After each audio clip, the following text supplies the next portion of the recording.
The German quest to conquer the continent once again is in full flow.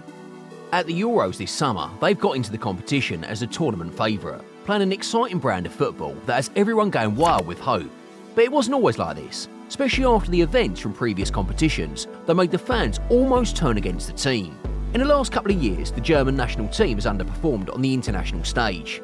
See, the talent has never been the problem. From players like Franz Beckenbauer to Lothar Matthäus, Germany has always had players capable of making a difference for the national team. But dating back to as far as 1976 Euros, things were different.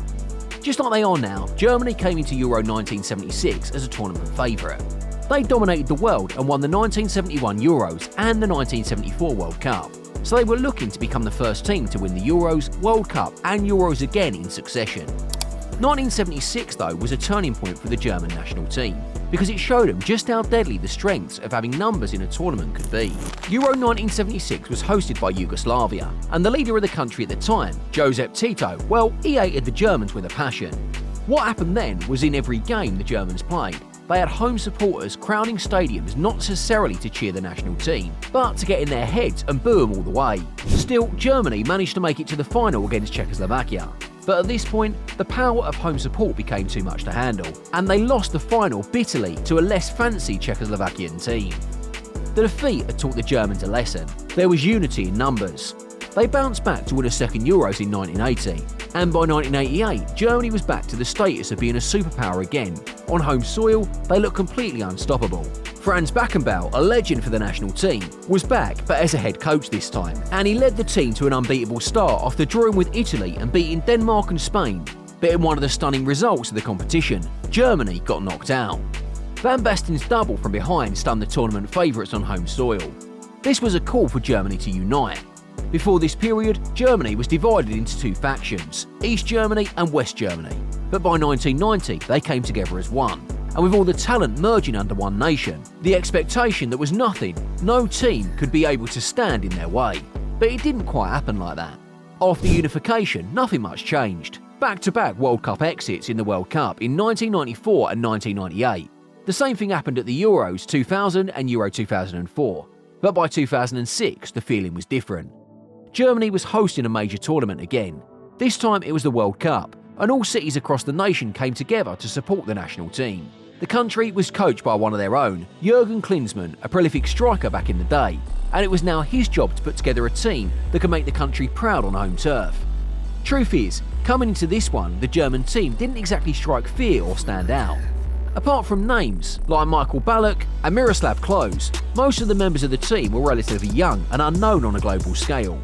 But with home support firmly behind them, they finished on top of their group with a 100% record of 3 wins. Klose and a young Lukas Podolski had found form and made it to the semi-finals in the process.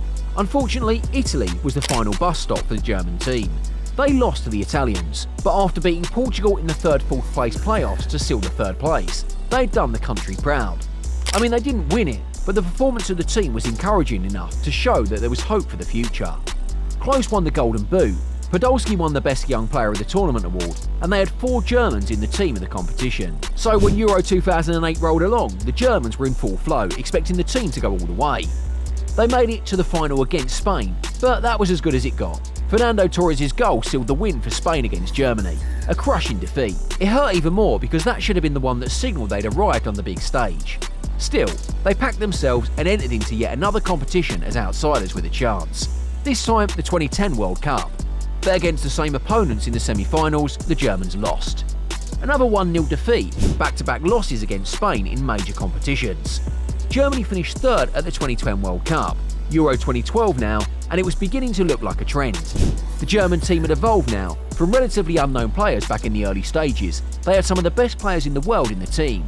Manuel Neuer was arguably the best goalkeeper in the world at the time. Philipp Lahm at left back was incredible. Players like Bastian Schweinsteiger and Sami Khedira, playing for Bayern Munich and Real Madrid respectively, helped the team maintain solidity in midfield. And going forward, Mesut Ozil was the creator-in-chief, flanked by emerging talents in Andre Schürrle, Lewis Holtby and Thomas Müller, the Golden Boot winner from the 2010 World Cup.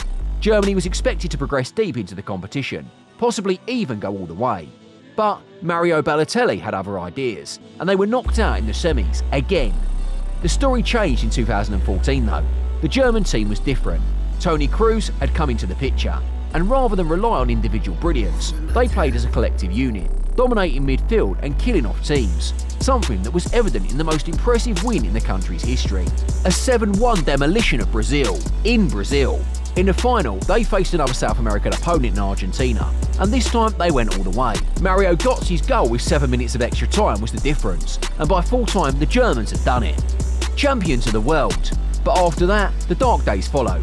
In Euro 2016, they had a pretty decent squad that got knocked out in the semis by hosts France. At the 2018 World Cup, the official defence of their crown, they couldn't even make it past the knockout stages, a humiliating group stage exit.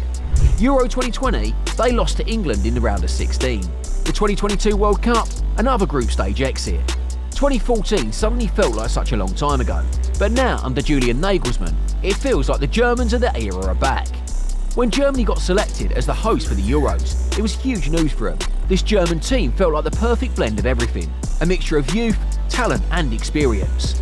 They've got old guns like Manuel Neuer, Toni Kroos and Thomas Müller in the team. Veterans who have seen it all with the national team and know what it means to put on that jersey. On the opposite side, the emergent talent in the team is incredible. They've got Florian Wirtz, the 20-year-old sensation from Bayer Leverkusen, and he's currently in form of his younger career. 18 goals and 20 assists in 49 games last season helped Bayer Leverkusen with a double for the first time in the club's history, and was crowned the Bundesliga Player of the Season at the end. It's not just him doing the damage, it's a duo thing down in Munich, and Jamal Musiala has been putting the strings wherever he's on the pitch. Musiala possesses something very rare in the modern game. It's close control and touches, ability to easily dribble past opponents in tight spaces, and eye for goal. It makes him the complete package in the attacking sense. It's one thing to have a squad like this, and it's another thing to have a manager who can utilise this group of players to get the best out of them. And that's where Julian Nagelsmann comes in. At 36 years old, he's relatively young and inexperienced compared to Joachim Löw, who had been the German national team manager for years. And yet Nagelsmann has been proving the critics wrong. It felt like he was harshly sacked by Bayern Munich, but with the German national team, Nagelsmann has introduced a brand of football that merges some basic human traits with the modern game. It's always been a German thing to succeed as a unit. What that means is, unlike teams Portugal, for example, has Cristiano Ronaldo as its recognised standout player. For Germany, the team is the standout. Every time they've been successful at a major competition, it's been a result of the efforts of the team, not one player carrying them on his back. And this summer, it looks like it'll be the same thing too. Under Nagelsmann, the team operates in a 4-2-3-1 or 4-2-2-2 formation. Whenever they go with 4-2-3-1, it's a solid back four with 2 holding midfielders and 3 attacking players behind the lone striker. With the 4-2-2-2, it's still a 4 at the back and 2 holding midfield, but the attack is as dynamic as ever with 4 players who can easily rotate and switch positions to confuse the opponents. Germany at the Euro so far has been promising. They started like a house on fire and beat Scotland in the opening game 5-1, with Musiala and Wirtz running the show. What followed next was a 2-0 win over Hungary, and in the final group stage against Switzerland days back, they showed they had the mental reserve to dig deep in games, getting a 93rd minute equaliser deep into stoppage time to earn a point and finish top of the group. It remains to be seen just how far they can go in the competition, but they've got a lot riding on for them. The form has been great, with some beautiful attacking football on display. Toni Kroos is playing in his last competition as a pro before retiring, and it's like he's only just started. The passing accuracy and the stats he's been pulling off are mind-blowing. He's completed 90 passes in the opening game out of 91. Didn't misplace a single pass in the first half. They've got the home crowd behind them, and if it all goes according to plan on home turf, Germany might just be adding another star to the crest in a couple of weeks. If you enjoyed this video, don't forget to leave a like, comment and subscribe to the channel for more content like this. See you next time.